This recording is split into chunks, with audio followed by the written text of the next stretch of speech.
Legal, gente, começando pela televisão Transamérica, mais um programa Bate-Papo. A todos, mais uma vez, então, obrigado pela companhia.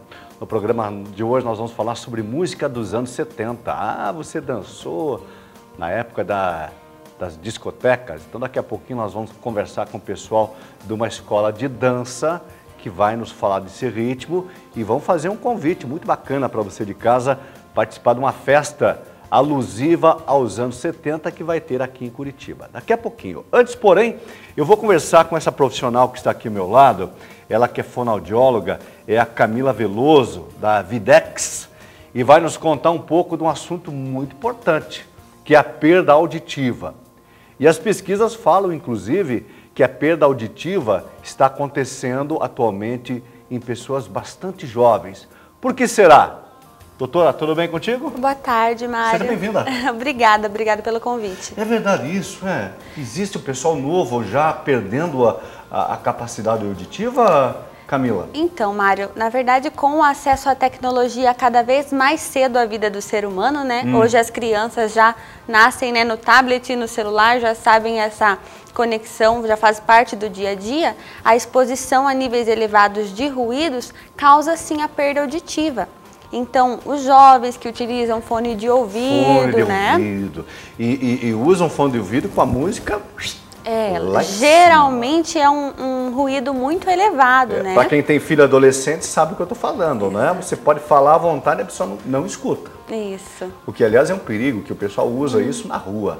Atravessa as ruas, muitas vezes, com fone de ouvido em som altíssimo e... acaba tirando a atenção, né? Tira, né?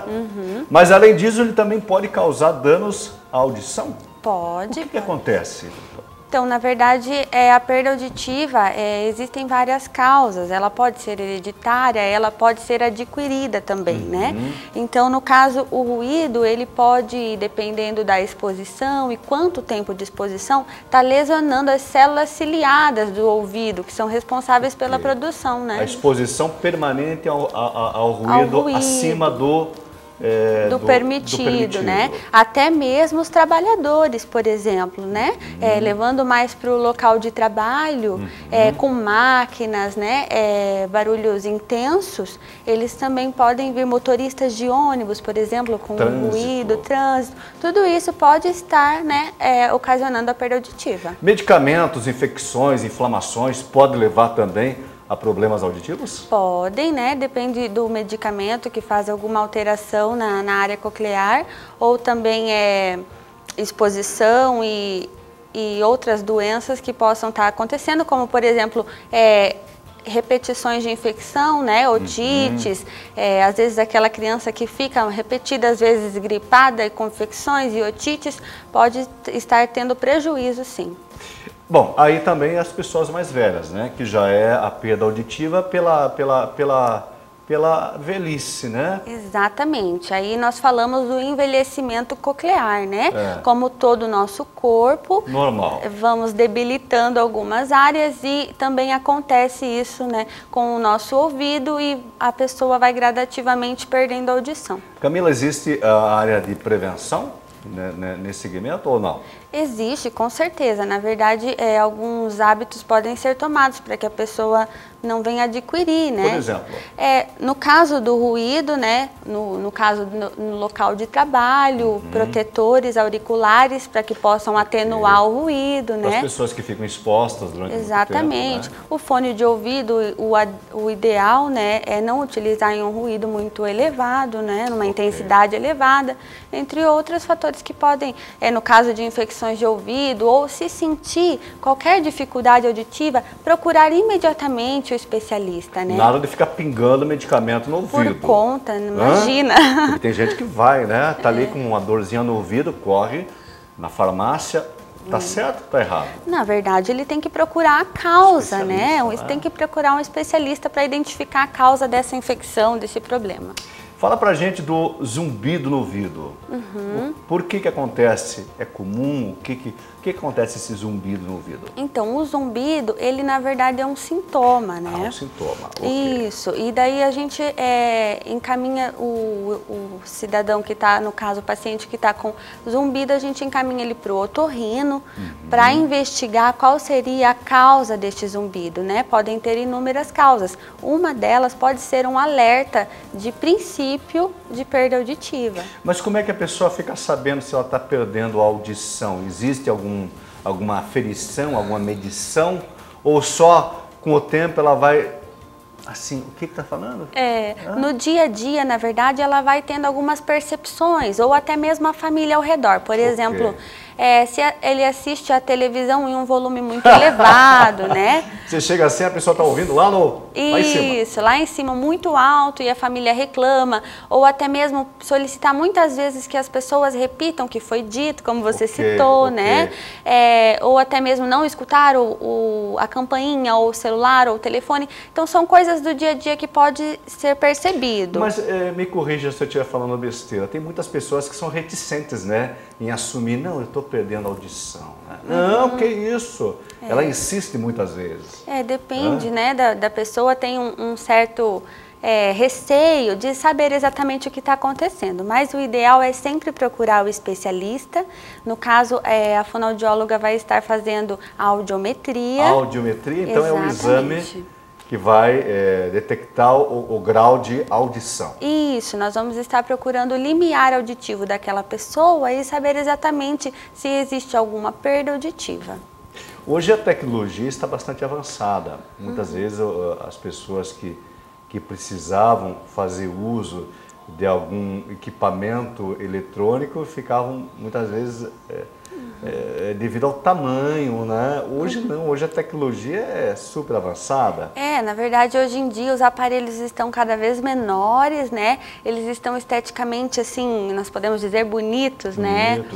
Então, não existe mais esse preconceito do uso do aparelho auditivo. O aparelho é a única opção para quem teve a perda auditiva? Bom, depende muito, né? No caso da perda auditiva, dependendo do grau, a adaptação do aparelho auditivo é muito efetiva. A gente traz grandes resultados, né?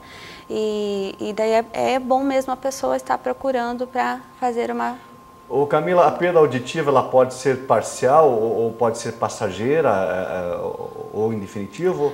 Então, a perda auditiva ela pode ser, no caso de uma infecção, por exemplo, né? Você foi na praia e teve uma otite, alguma infecção, ela vai sentir dificuldade na audição, mas pode ser que depois dessa infecção não exista mais perda.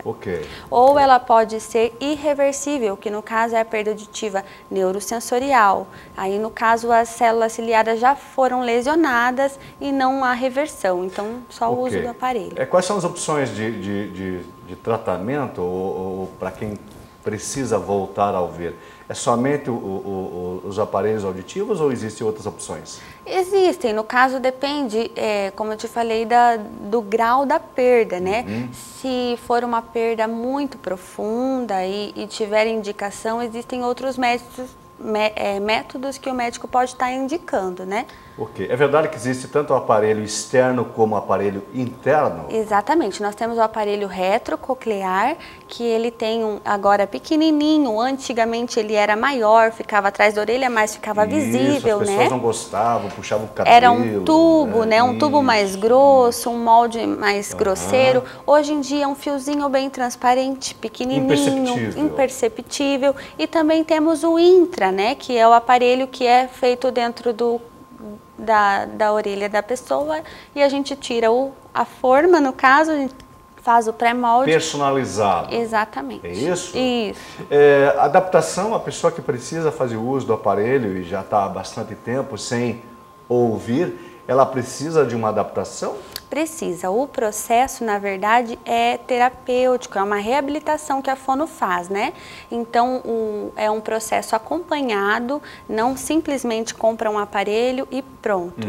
Não, é um processo no qual nós vamos estar atentos, de olho, para saber se essa audição também não existe uma progressão, no caso, né?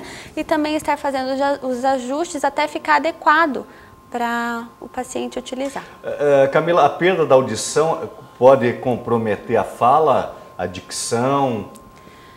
Então, Mário, depende. Por exemplo, se uma criança, uma pessoa nasce com uma perda auditiva, né? Então, chega na idade de falar, aquela criança apresenta atrasos ou até mesmo não fala.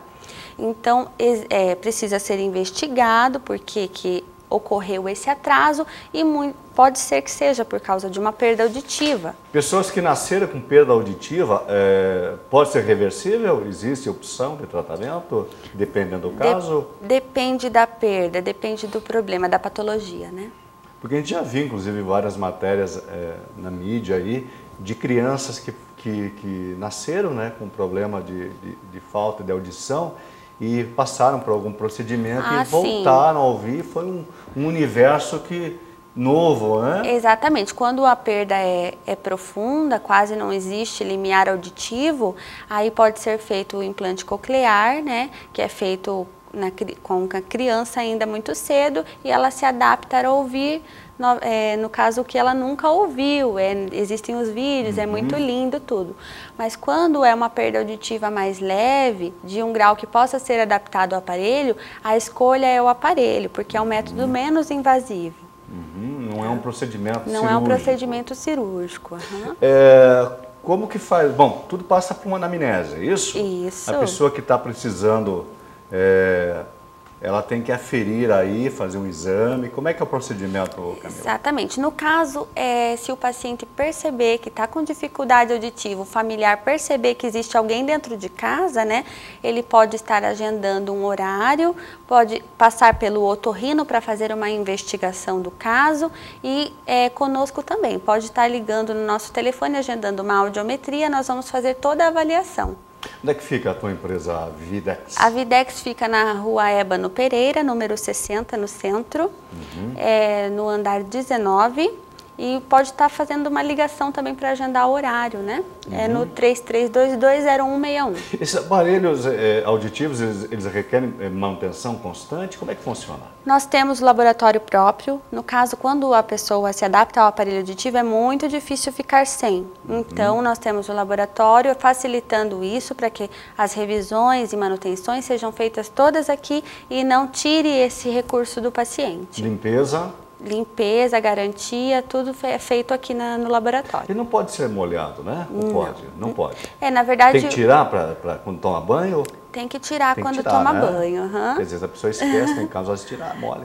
Quando está muito bem adaptado, geralmente esquece. Camila Veloso, muito obrigado pelas informações, Obrigada. Viu? Quando tiver novidades, volte sempre. Foi um prazer, obrigada. Eu vou chamar o intervalo, na volta vamos falar sobre música dos anos 70. E 1 minuto, estamos de volta.